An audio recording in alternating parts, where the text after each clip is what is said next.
बपतिस्मा देने वाला। उन दिनों में यूहन्ना बपतिस्मा देने वाला आकर यहूदियों के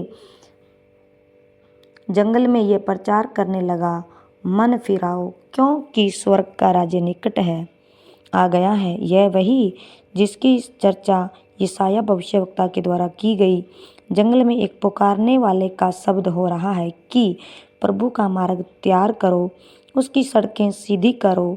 ये यूहन्ना ऊँट के रोम का वस्त्र पहने था और अपनी कमर में चमड़े का कटिबंधन बांधे हुए था।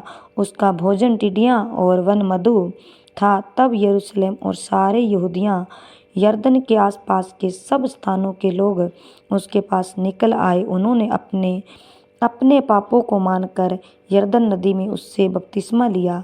तब उसने बहुत से फरीसियों और सदूकियों को बपतिस्मा के लिए अपने पास आते देखा तो उनसे कहा, हे सांप के बच्चों, तुम्हें किसने जता दिया कि आने वाले क्रोध से भागो?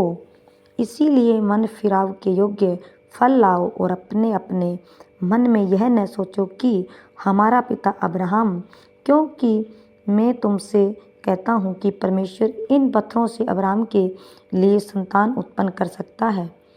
अब कुल्हाड़ा पेड़ों की जड़ पर रखा हुआ है, इसीलिए जो पेड़ अच्छा फल नहीं लाता वह काटा और आग में झोंका जाता है।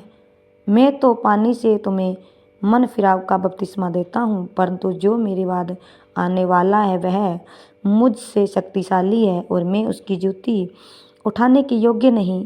वह तुम्हें पवित्र आत्मा और आग से बपतिस्मा देगा।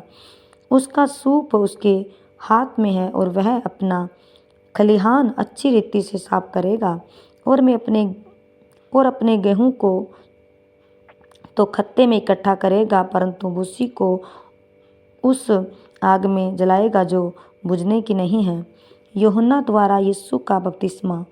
उस समय यीशु गलील में यरदन के किनारे यूहन्ना के पास उससे बपतिस्मा लेने आया, परंतु यूहन्ना यह कहकर उससे रोकने लगा, मुझे तो तेरे हाथ से बपतिस्मा लेने की आवश्यकता है और तू मेरे पास आया है।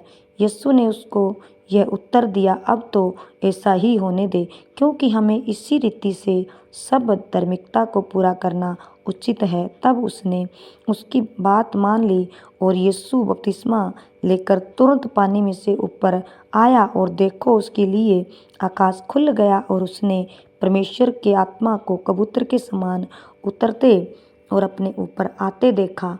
देखो यह आकाशवाणी हुई, यह मेरा प्रिय पुत्र है जिससे मैं अति प्रसन्न हूँ। आमीन।